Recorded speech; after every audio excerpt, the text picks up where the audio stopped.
New Zealand का match है, इंशाल्लाह पाकिस्तान जीतेगा और पाकिस्तान को हर हाल में जीतना चाहिए। आज का बहुत बड़ा मुकाबला है और न्यूजीलैंड को हराएगा और आगे जाएगा, वर्ल्ड कप जीतेगा इंशाल्लाह। आज का मैच पाकिस्तान को जीतना चाहिए, अगर नहीं जीता तो टूर्नामेंट से बाहर है, लेकिन पाकिस्तान के लिए बहुत बुरी खबर है। मेगा इवेंट में पाकिस्तान का न्यूजीलैंड से डू एंड डाई मैच, हारने की कोई गुंजाइश नहीं। वर्ल्ड कप के अगले मरहले के लिए सिर्फ जीत दरकार है। शायकीन क्रिकेट मैच के लिए पुरजोश, कौमी टीम को मशवरे, खिलाड़ियों से शानदार खेल की उम्मीद है बाद में।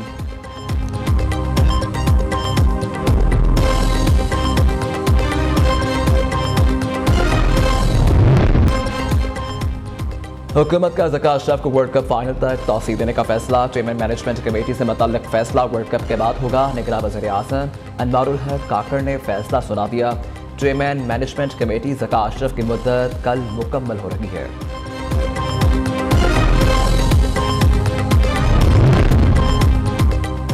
मियांवाली ट्रेनिंग एयरबेस पर दहशतगर्दों का हमला नाकाम। ISPR के मुताबिक बरवक्त और मौसर जवाब से दहशतगर्दों के हमले को नाकाम बनाया गया। बरवक्त कार्रवाई के नतीजे में 3 दहशतगर्द मारे गए। पहले से ग्राउंड किए गए 3 तैयारे और फ्यूल बाउजर्स मुतासर। बेस पर क्लियरेंस ऑपरेशन हत्ती मराहिल में है। मुसल्लह अफवाज दहशतगर्दी के खात्मे के लिए पुराज़म।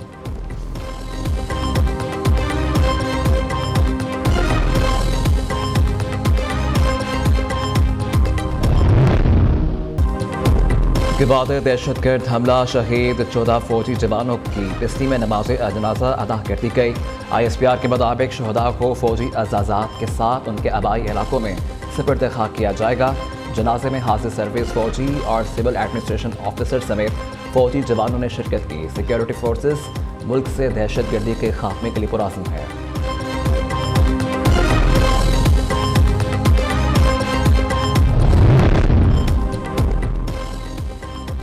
इजराइल ने फ़लस्तीनियों से रोज़गार भी छीन लिया। गजा के हज़ारों शहरियों की नौकरियों की परमिट मनसूख। इजरायली मीडिया के मुताबिक रोज़ाना 18,000 फ़लस्तीनी गजा से नौकरी करने इजराइल आते थे।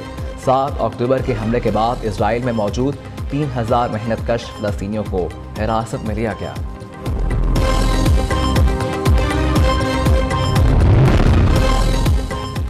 फ़लस्तीनियों की हमायत क्यों की? जर्मन फुटबॉल क्लब ने डच फुटबॉलर को मुअत्तल कर दिया। क्लबमैन्स 05 ने अनवर लगारी की सोशल मीडिया पोस्ट को नाकाबिल कबूल करार दे दिया। मराकशी नायाब फुटबॉलर ने सितंबर के आखिर में क्लब के साथ मुआहिदा किया था।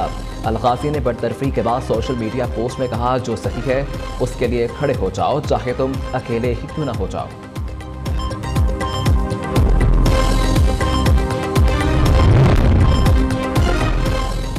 फ़लस्तीन की सूरत हाल पर अरब वज़राए ख़ारजा का इजलास आज उर्दन में होगा। अमरीकी वज़ीर ख़ारजा भी शिरकत करेंगे। इजलास में फौरी जंगबंदी समेत दीगर मामलात पर तबादला ख्याल किया जाएगा। शुरका गजा में इंसानी इमदाद की फराहमी और खत्ते की सलामती के हवाले से भी बात करेंगे।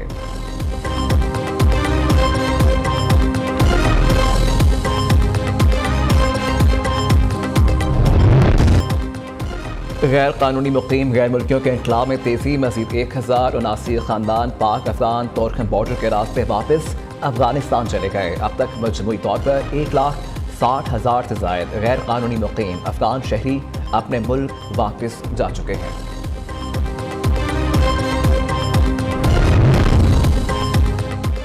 PIA की निजकारी के खिलाफ दरखास्त इब्तदाई समाअत के लिए मंजूर। लाहौर हाई कोर्ट ने तहरीरी हुक्म जारी कर दिया है।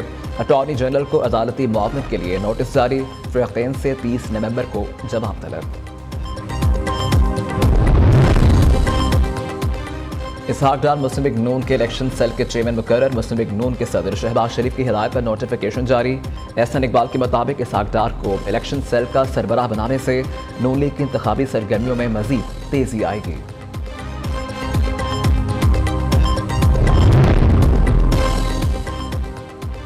किसी पर पाबंदी है, ना ही किसी जमात को गैर कानूनी करार दिया गया। निगरान वज़ीर आज़म अनवारुल हक काकड़ ने टीवी इंटरव्यू में कहा कि दंगा फसाद किसी और इल्ज़ाम पर पाबंदी का सामना है तो इसे दूर करने का तरीका भी निज़ाम में मौजूद है। वो पाबंदी मेरे नोटिफिकेशन से तो ख़त्म नहीं होगी।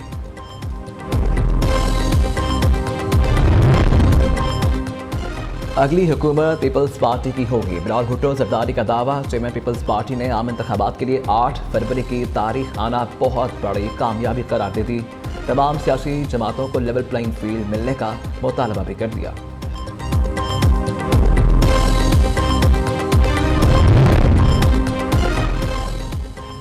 हमें सुपरस्टार की नहीं सुपर सिस्टम की ज़रूरत है। मौजूदा हालात का तकाजा है कि सब मिलकर काम करें।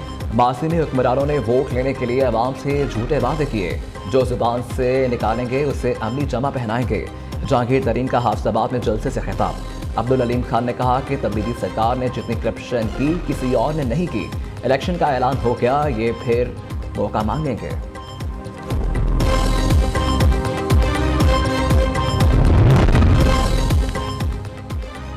भारतीय पंजाब में फसलों की बाक़ियात जलाने में हद दर्जा इजाफा। निगरान वज़ीर आला पंजाब का तशवीश का इजहार। मौसम ने कहा कि भारत में बड़े पैमाने पर फसलों की बाक़ियात जलाने से लाहौर में स्मोक बढ़ रही है। दूसरी जानिब लाहौर में फ़िज़ाई आलूदगी में इजाफा जारी है। स्मोक की वजह से शहरियों को सांस लेने में मुश्किलात का सामना है। वज़ीर आला पंजाब की जानिब से शहर में स्मोक एमरजेंसी नाफिज।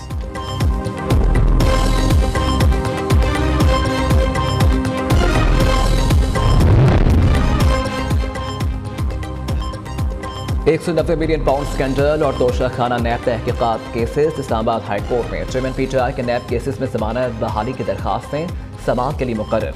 चीफ जस्टिस आमिर फारूक की सरबराही में 9 रुकनी बेंच 7 नवंबर को समाअत करेगा।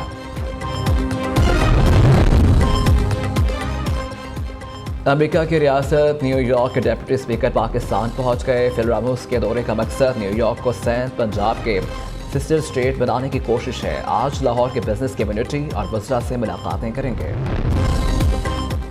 और कसई में पाक फौज के ताउन से ज़िमोलो मेला सज गया है। सकाफती और रवायती स्टॉल्स लग गए। खेलों के मुख्तलिफ मुकाबलों में खिलाड़ी की बड़ी तादाद शिरकत करेंगी। कमांडेंट और कसई स्क्वाड्स इफ्तिताही तकरीब के मेहमान खुसूसी थे।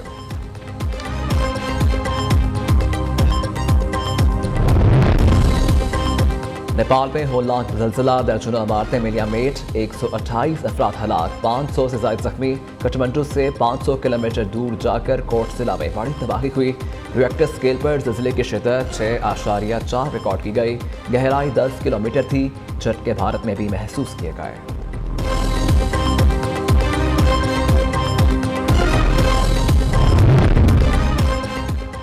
इटली के मुख्तलिफ हिस्से तूफान सीडन की लपेट में आ गए। मैदानी इलाके टस्कनी में रिकॉर्ड तोड़ बारिशें। सैलाबी रेलों में 12 अफराद हलाक हो गए। मुतअद्दिद लापता।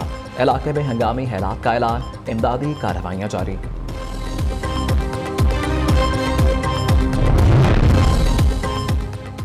भारतीय रियासत मणिपुर में हालात बददस्तूर कशीदा। इम्फाल में बागियों का पुलिस कैंप पर हमला, दर्जनों एहलकार मारे डाले। जदीद तरीन हथियार और गोला बारूद भी छीन लिया। खारा जग्गी में अब तक 100 पुलिस एहलकारों समेत 1000 से ज़ायद अफराद हलाक हुए। 1 लाख से ज़ायद दरबदर हो चुके।